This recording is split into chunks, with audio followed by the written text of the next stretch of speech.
জানতো না। সেই কঠিন দুর্দিনে ফখরুল ইসলাম জেলা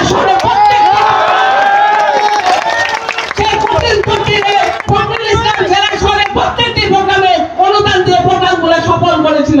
আপনারা জানেন, আবার অনেক কিছু জানেনও না, সেটা আমি জানি।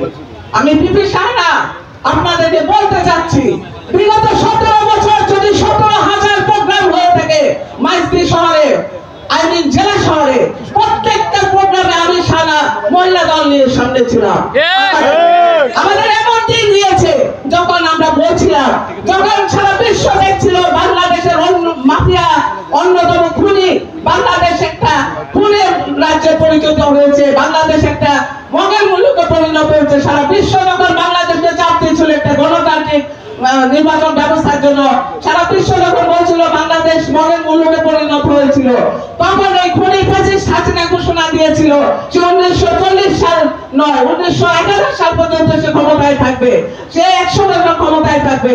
সেই পরিস্থিতিতে দাঁড়িয়ে বিএনপি অনেকে বলতো আমরা আর বিএনপি করবো না, আমরা আর বিএনপি করতে সাহস পাই না, অনেকে রাস্তায় নামতো না। সেই কঠিন দুর্দিনে ফখরুল ইসলাম জেলা শহরে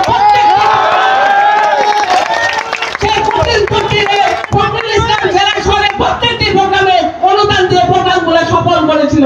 শুধুমাত্র ফখরুল ইসলাম নয়, ওনার সহকর্মী, ওনার ছেলে, ওনার পরিবারের প্রতিটি সদস্য, আমি আমার সাক্ষী, দিনে রাতে অন্ধকারে আলোতে এই ফখরুল ইসলাম সাহেব আমাদের পাশে ছিল বলে আমরা প্রোগ্রামগুলো সফল এবং সার্থকভাবে করতে পেরেছি।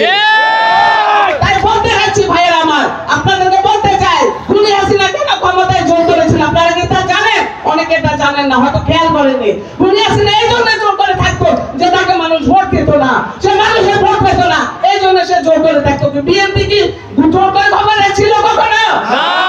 কি মানুষের ভোটের চিন্তা করতে হয়? বিএনপি গণমানুষের দল, বিএনপি জনগণের দল। আমরা কিছু নেতা কর্মী যদি প্রোগ্রামে না আসি তাতে কিচ্ছু যায় আসে না।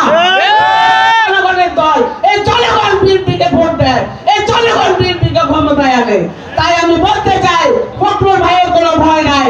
ফখরুল ভাই গত 18 বছরে যা করেছেন, প্রতিদিন নেতা কর্মী বিপদে আপদে অসুখে বিসুখে জেল হাজতে উনি তার অর্থ দিয়ে প্রতিদিন নেতা কর্মীর পাশে দাঁড়িয়েছেন। আমরা কখনোই সেই বিপদের কথা ভুলবো না। আমরা জীবনে কখনোই দলের এই দুর্দিন দেখিনি, হয়তো আর কোনোদিন দেখতেও হবে না, কিন্তু ফখরুল ভাইয়ের অবদান আমরা চিরদিন শ্রদ্ধার সাথে স্মরণ রাখবো ইনশাআল্লাহ। আপনারা প্রত্যেকে যারা এখানে উপস্থিত আছেন সবাই এক বাক্যে বলবেন, দুর্দিনের